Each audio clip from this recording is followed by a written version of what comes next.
Bonjour, on est au parc du Palais Royal, en plein centre de Paris. Et on est à quelques jours d'ouverture des JO de Paris 2024.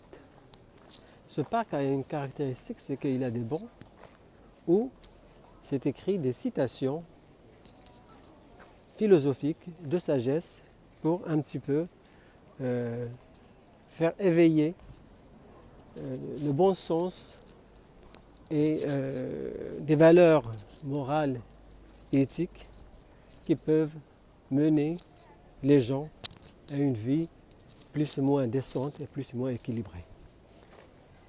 Alors, j'ai nommé cette vidéo comment résoudre le dilemme des valeurs morales, parce que en fait, les Jeux olympiques étaient marqués par plusieurs contradictions justement au niveau moral et éthique. Il y avait effectivement un grand show, il y avait effectivement un sens artistique, un sens de beauté, mais en même temps il y avait plein de scènes plus ou moins codées pour faire passer des messages plus ou moins contre nature ou plutôt contre les valeurs religieuses standards. Et notamment la table de Jésus, qui est une toile de Leonardo da Vinci de fin de 15e siècle. Alors le fait d'incarner ou de parodier cette table de Jésus par, je dirais, des trans tout simplement, ça fait du bruit. La religion et la promotion, on va le dire, soit des valeurs anti-religieuses, pour ne pas dire sataniques tout simplement, ou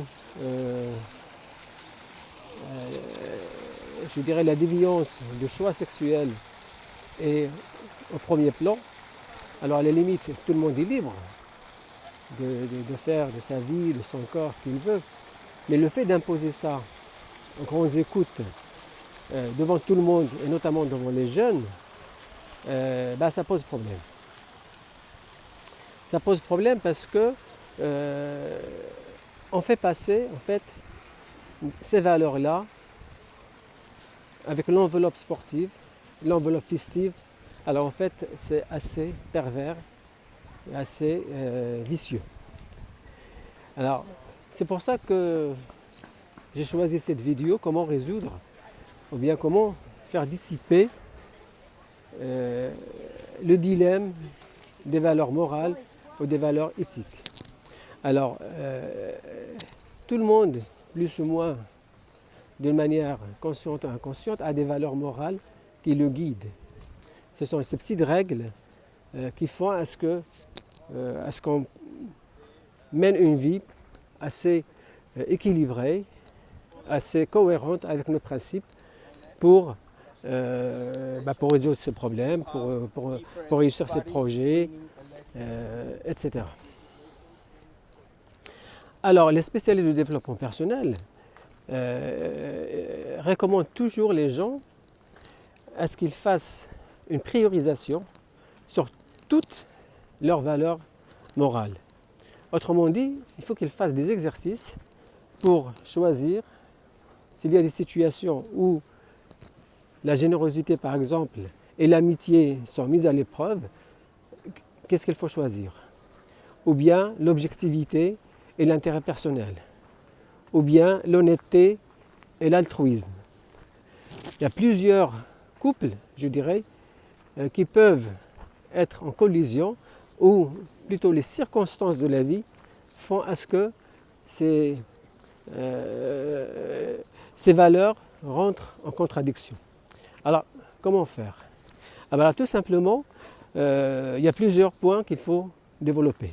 Entre autres, comme j'ai dit tout à l'heure, c'est le principal point, c'est faire des priorisations. Et ces priorisations, en fait, doivent être accompagnées, ou bien ces priorisations doivent être accompagnés par des exemples concrets et des exemples de terrain. Par exemple, est-ce que l'intérêt personnel prime sur l'amitié? Est-ce que l'honnêteté prime sur la générosité? Etc., etc. Alors, pour revenir au sujet qui nous préoccupe, comment décoder et comment se prémunir des valeurs qui peuvent passer inaperçues, encore une fois, sur un temps festif, comment les repérer et comment, je dirais, faire une sorte de nettoyage pour préserver ces valeurs auxquelles on croit. Alors, je tiens à signaler que ces contradictions ou ce dilemme de valeurs n'est pas seulement propre à des valeurs ou à des événements festifs, mais aussi à des partis politiques. Il y a quelques semaines, quelques mois, il y avait les législatives ici en France. Il y a plusieurs partis qui tentent de faire passer des valeurs accompagnées d'autres valeurs qui ne sont pas conformes, je dirais, à des valeurs religieuses standards. Et donc c'est pareil, il faut vraiment être extrêmement attentif, extrêmement aussi pédagogue envers ces jeunes-là qui cherchent des explications pour comprendre le monde dans lequel ils vivent et surtout le monde dans lequel ils vont inventer et ils vont construire. Voilà un petit peu l'essentiel de cette vidéo. Et je termine par le paradoxe, c'est que malgré le fait qu'il y a à Paris ce couac, à mon avis c'est plus qu'un couac au niveau moral des Jeux Olympiques, il y a quand même des signes de sagesse et de philosophie. Et en l'occurrence, justement, ces bancs que je viens de filmer tout à l'heure, ces bancs qui existent au parc du Palais Royal, ils contiennent quand même des valeurs de rappel qui incitent à être clair sur ces valeurs éthiques et morales qu'il faut définir. Voilà, merci bien, à bientôt.